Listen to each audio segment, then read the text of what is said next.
All right, so we'll get going a little bit here, and then I got a review over things today and from last week, okay? So kind of what you need to focus on.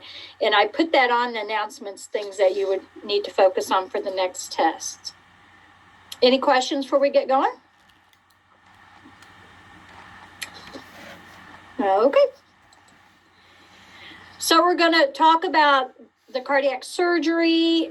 We're going to go over it because you may have questions like this on NCLEX, but of course, as a nurse, you're not going to be doing the surgery. You're going to be taking care of pre and post-op.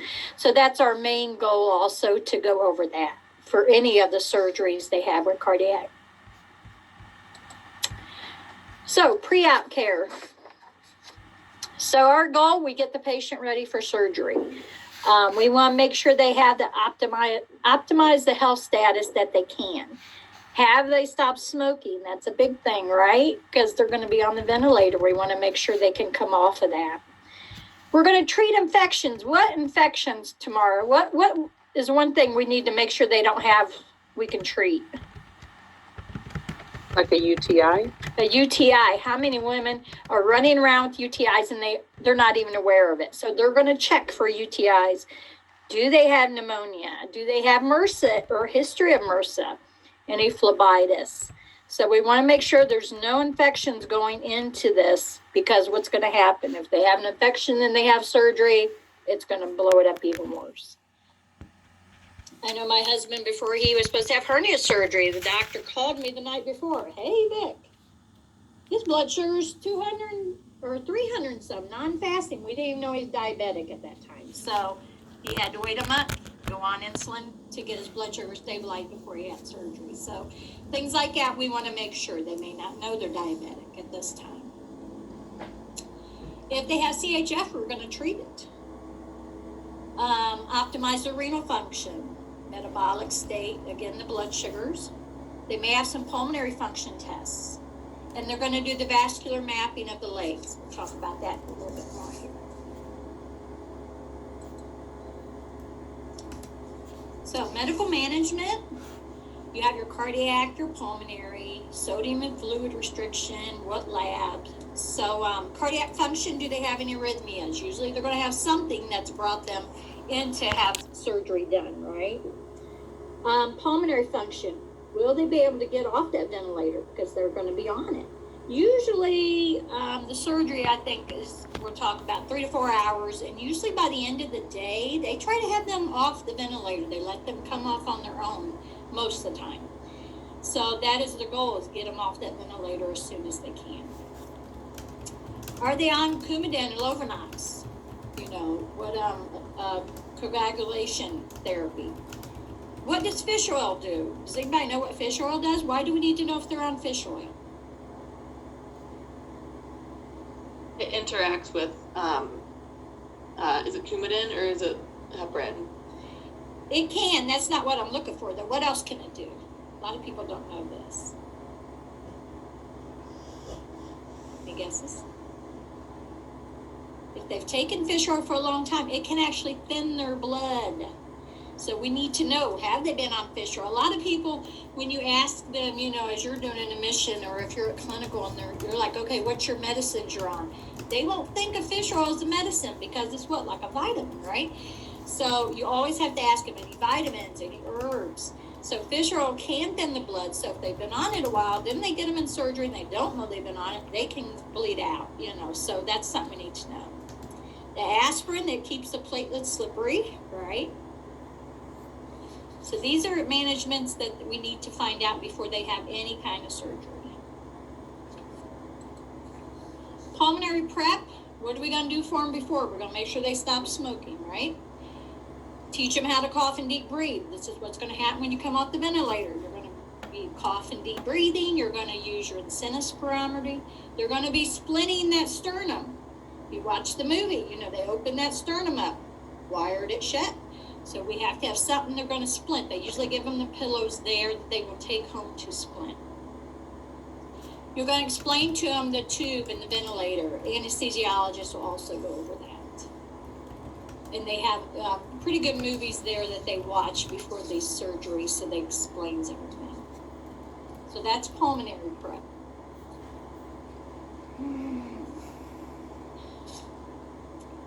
So we know smoking reduces the blood flow, slows the healing, makes a surgical incision more likely to become infected. So we definitely need them to quit smoking. Now, to minimize the post-op infection risks, again, we talked about eliminating chronic infections. This could be like an ear infection, a skin infection, urinary. Skin prep, we have the CHG baths, right? They're going to use those with showers. No shaving. If they come in and they have already shaved their chest or their leg, they will cancel the surgery. Why, Carrie? Why would we cancel surgery if they've shaved at home?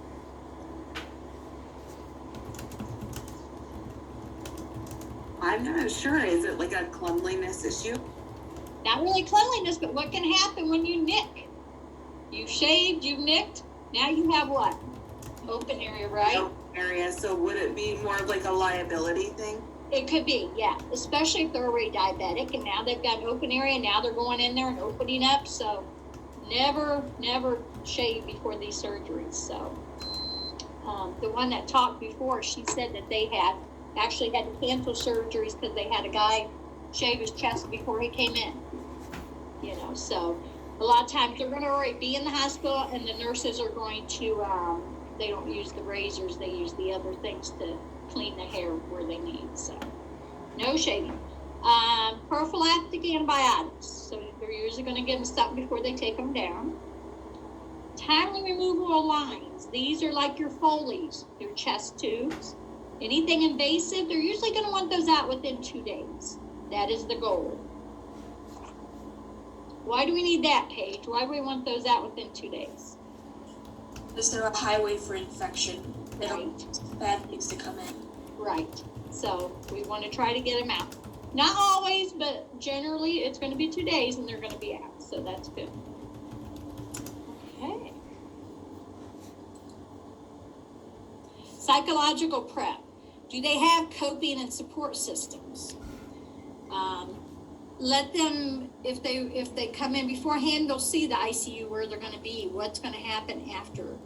I talked about they're going to show them videos, things that they're going to have hooked up to them.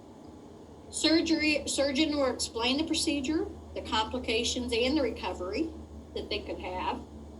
And again, the anesthesiologist is going to explain the procedure and recovery. They will have to have consents, of course. Discharge plans, they cannot be alone for 2 weeks. Why do you think that is, Jenna?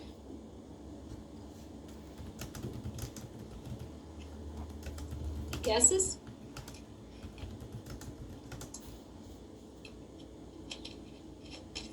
So they won't use their arms? Can't use their arms, they can't lift more than a gallon of milk. But, you know, if they would fall or if they can't get up, you know, they have to have somebody there.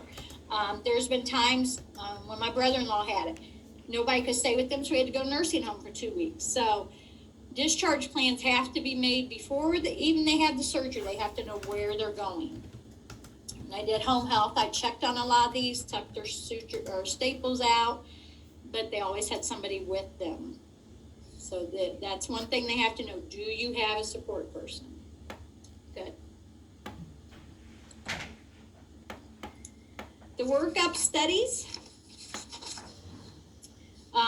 The EKG, again, it's going to show us where it's occluded, where they have to go around. Where is the injury at? The echo is going to show any damage done. Cardiac enzymes, we talked about those last week. Your troponin, your myoglobin. And the cardiac cath, of course, they've had that showing them what part is occluded, what they need to take the stent around. So.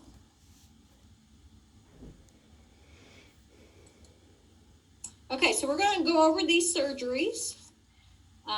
Coronary artery bypass grafting, some valve repairs, ventricular assist device, heart transplant, and the intra-aortic balloon pump. What's a good ejection fracture? Anybody know? What kind of ejection fracture do we want these patients to have? Over 60 or over 55, 60 or 55. 60 is good. They will sometimes do 40. 60 is what they're aiming for. There have been times they've had to do 40 only because that's as good as they're going to get for that patient. So 60 is what we're looking at. But. Okay. Open heart surgery. So there's a picture. And again, it depends on the actual procedure. It could be 3 to 4 hours. 1 hour before, 1 hour after. Jacob, didn't you say yours was about 4 hours, I think? Right around there. Right around there. That's what I was thinking, yeah. So the family is looking at a long wait. They keep them updated very good with that surgery. It used to be they used that whole waiting room for family. Well, now, of course, one person each.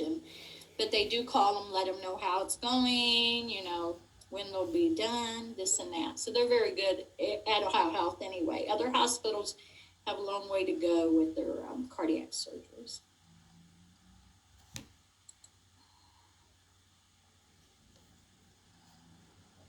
So who qualifies for CABG in 2004? This is just some stats. You don't need to memorize this. Again, the left main coronary artery is usually greater than 70% of what is done. CABG is preferred treatment with other high-risk patients, with those with severe ventricular dysfunction or diabetes. So that's just kind of some, that's from the American College of Cardiology. So other things consider age. Do you think this could be done on a 90-year-old at open heart surgery? Any guesses? No. Actually, it has been. So again, what goes along with the age? Comorbidities, right? Do they have COPD? Do they have diabetes? Do they have some kind of cancer? And how's their pulmonary function? So everything plays a part. But if you have a healthy 90-year-old, which we've took care of some at clinical, they've never been in the hospital till now. They're doing pretty good.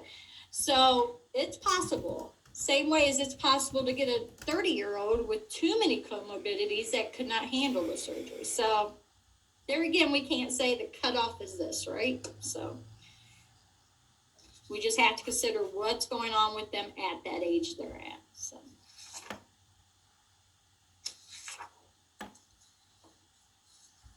So again, there's our picture, our left coronary. Left anterior descending artery is, of course, the widowmaker, the main one you're going to see most of the surgeries done because of. I have a quick question on Sure. the anatomy for the from the previous lectures. So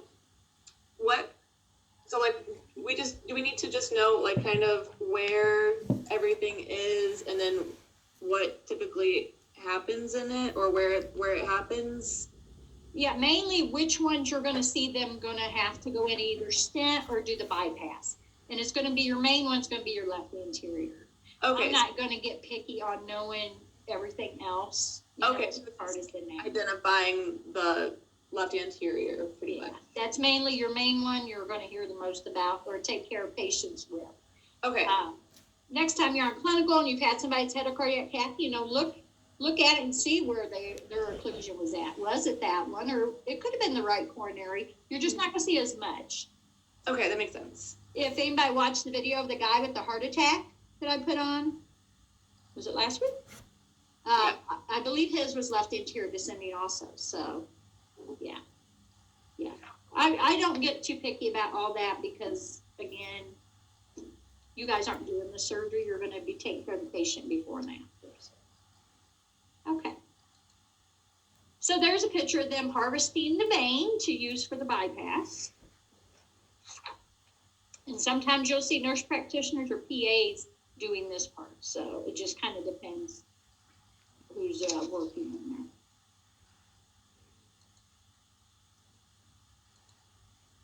Pictures here. So they can also take from the internal mammary arteries. So there they've checked, they never do right on the knee, they'll do before or after. And the newer ones are very small. How big do you think Jacob her cut was in her leg? I mean, it wasn't very big at all. Yeah, they've changed. This is an old picture. I need to probably find a new one. But I mean, there'll be maybe an inch, if even that anymore. They've progressed so much on doing these that they can do a smaller. These are more prone. I think I've got some pictures later of the ones that's like diabetic and they've opened up because they're so big. So here's your chest incision. These are where your drain tubes was at. Okay, right there. Not sure why that's there. But if you talk to anybody that's had open heart, they don't complain of any pain in this area at all. It's amazing after what they do to those ribs and those muscles, but they usually do not complain of much pain. They don't go home on, some of them just Tylenol and that's it. So they either use the internal mammary arteries or the saphenous vein. So they do it two different ways: off pump without using the heart-lung machine. On pump, they'll use the heart-lung machine.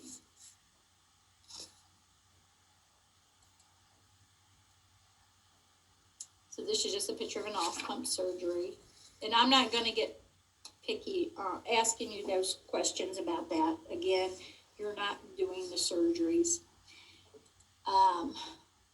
There it just shows how the cannulations are going in there for the fluid they need and to keep the heart going. And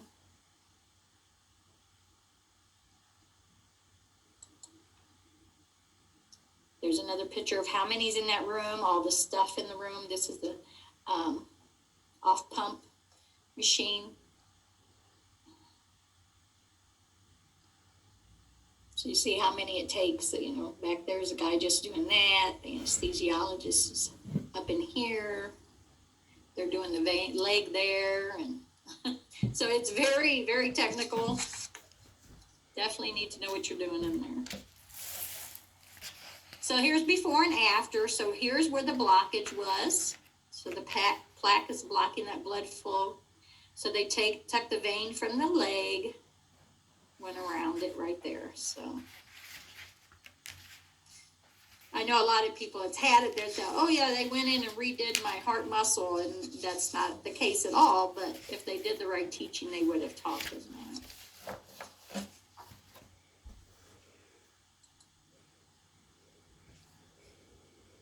This is like from an autopsy. It just shows where they still had the wires from the surgery. He is proud of his scar there.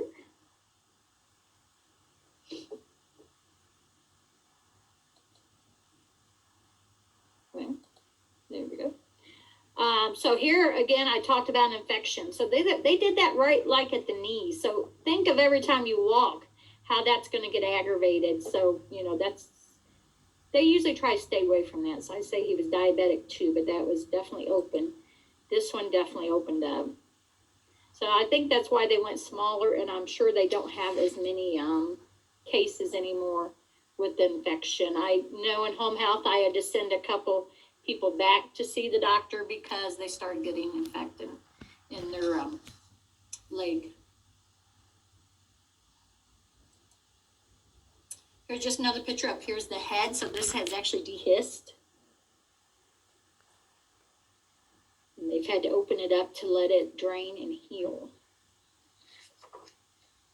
So yeah, we don't want to see that.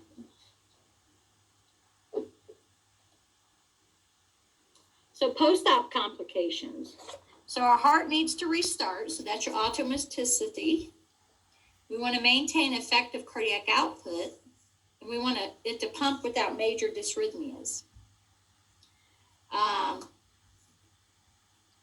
Usually solution's cold. It's going to be high potassium. Heparin they put in. And the antidote for that is protanamine sulfate. Does anybody know what surgeries people's had that they should not use protanamine sulfate? This is a trivia question. Any guesses? You probably never guess it.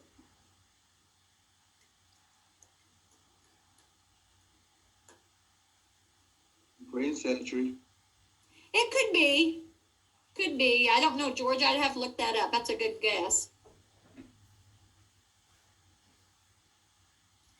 Actually, protanamine sulfate is derived from fish sperm. Any man that's had a vasectomy has a chance to have a reaction to this.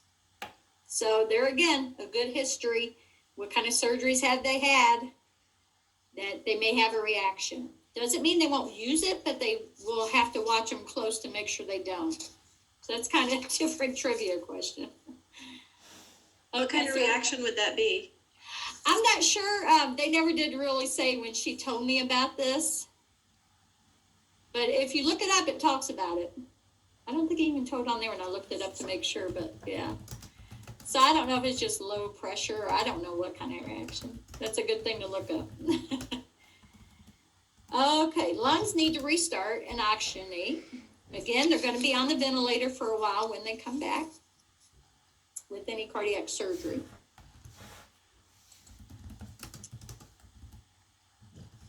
Okay, so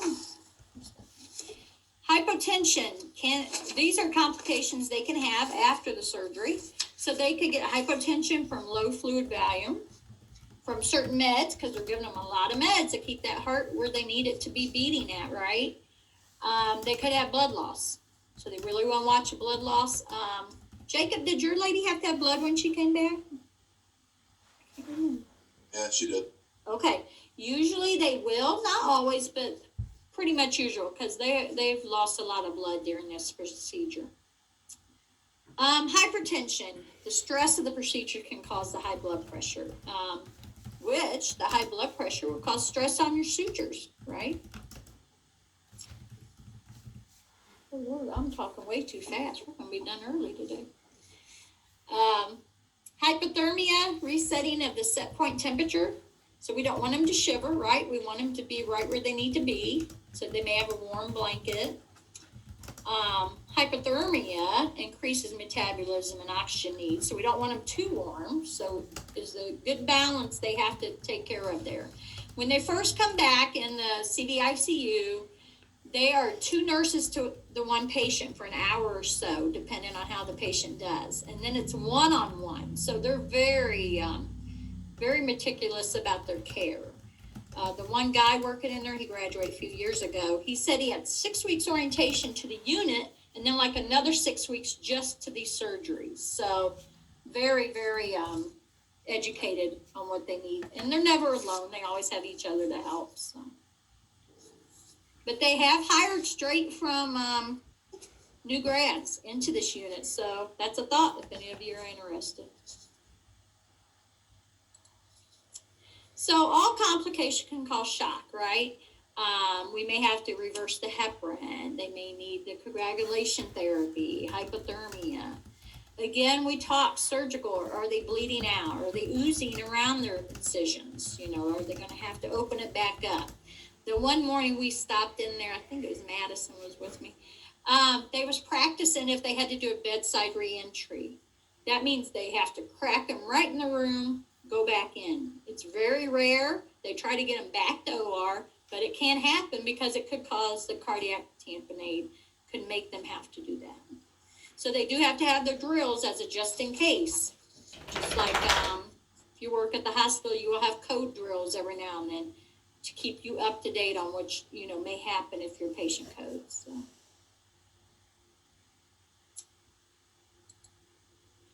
So valve replacements, aortic valve replacement. Again, don't get too in depth on what happens during these surgeries. What are you going to do before and after these surgeries? For aortic valve replacement, they have a 94% survivor rate for 5 years. Again, it depends on their overall health. How healthy was they before they went in there? Ohio Health does all these surgeries but heart transplant. They do not do that there yet. Mitral valve repair or replacement. So you can see on the x-ray, see the valve in there. If it's a mechanical valve, what are they going to be on lifelong? Anybody guess? Blood thinners. Yes, Coumadin. Usually it's going to be Coumadin. They're going to be on that lifelong. So they should know before going in, this is what's going to happen. We're going to use the mechanical valve. So you're going to be lifelong. Now, if they opt for the tissue, or if the tissue had to be used instead, you're looking at maybe just a 15-year lifespan. Lifespan is not that long with tissue. Why do you think that is? Anybody? Is it since it's not your own, it rejects over time? It can, yeah. I'm sure they're gonna be on a lot of medicine to try to help with that, but with any other kind of organ donation and thing, it's a very high risk of it lasting. So either or, tissue is not gonna last as long as mechanical is, but you're gonna have to stay on Coumadin your whole life. So What was the lifespan for the tissue valve? usually about 15 years. You're looking at, of course, it could be longer, could be less. What's going on with the patient? Otherwise, that could make a change. So Now with the tissue one, would you be on anti-rejection medication, like when you get a, I would say, I did not look that one up, but I would say you would have to for that. Same way, like organ donation, you're right. because then you think if you're gonna take medicine, you might as well take the one that's gonna last longer. That's right, that would be my thought. Let's just hope you never have to have it, but yeah, that would be my thought too, so. You're right.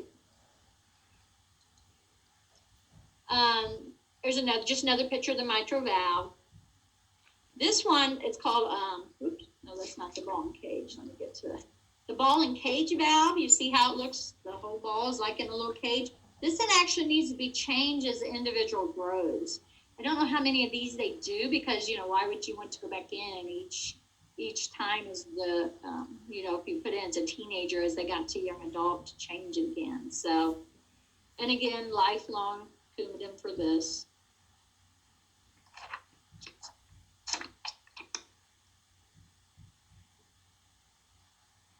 But, for your extra credit, you can watch any of these surgeries. I don't think, they have to be at least 20 minutes, but you can do it for your extra credit for at the end. So,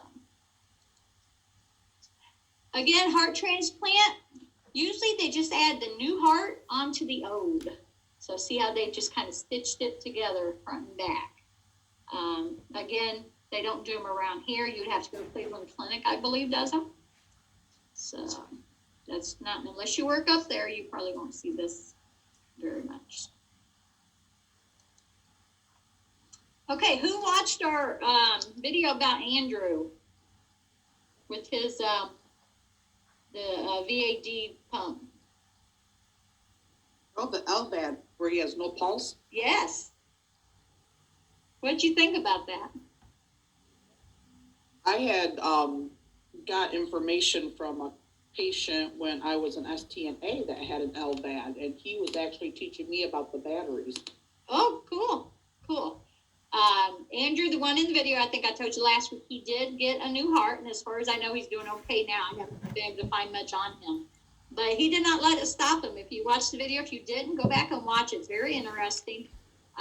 He was a fitness trainer, and he kept at it. And when I watched him on a show, he was in California. He was from Pennsylvania, I believe. And they said, well, aren't you worried you're going to get a call when you're out here that your heart's ready? And he's like, I can't live my life waiting each minute. I'm going to enjoy what I've got. If I get it, that's great. And he did get one, so. But of course, to get a new heart, what's going to happen? Somebody's going to have to die for that. But that's kind of like a sad thing there. So that's our pumps. We use it for acute left ventricular failure. His was due to cardiomyopathy. Here is our balloon pump. So this decreases the cardiac workload for our patient's heart. A lot of times, I know my brother-in-law, before he had his open heart, they had him on the balloon pump the whole day before. So they may do it before. When they go in and do the cardiac cath, they may go ahead and put this in to get them ready for surgery. When I get to watch a cath, they said they put it in usually after too, to kind of help that heal. Good. Yeah, they can do that too. You're right. Good. So the main thing is that it decreases the cardiac workload, right? Because we don't want them working harder and getting that heart more stress. So that's why they use it. That's good. That's nice you watched that like that, so.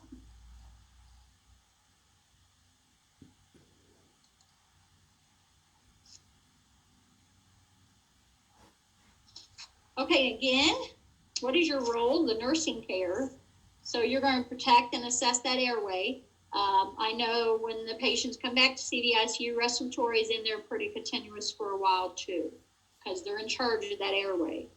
They're going to be connected to monitors. You see the picture of all the tubes they have. Usually they're going to have 3 to 4 chest tubes. They're going to get chest x-rays done, labs, ABGs, blood sugar. I mean, they're continuously checking these patients. And it's amazing, 4 days, a lot of them's home. It's just amazing what they go through and how quick they go home.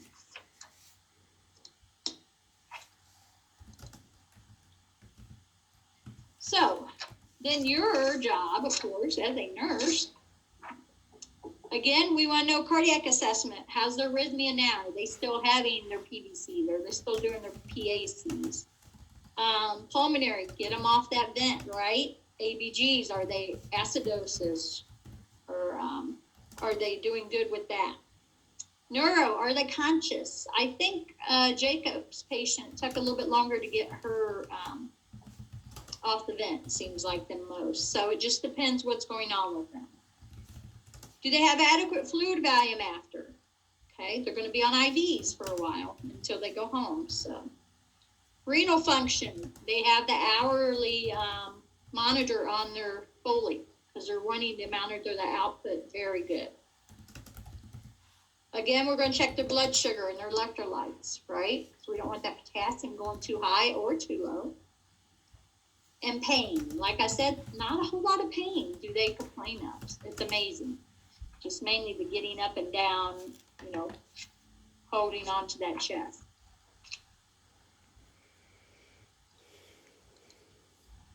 So a lot of our patients will have more than one medication they're on. It's called polypharmacology.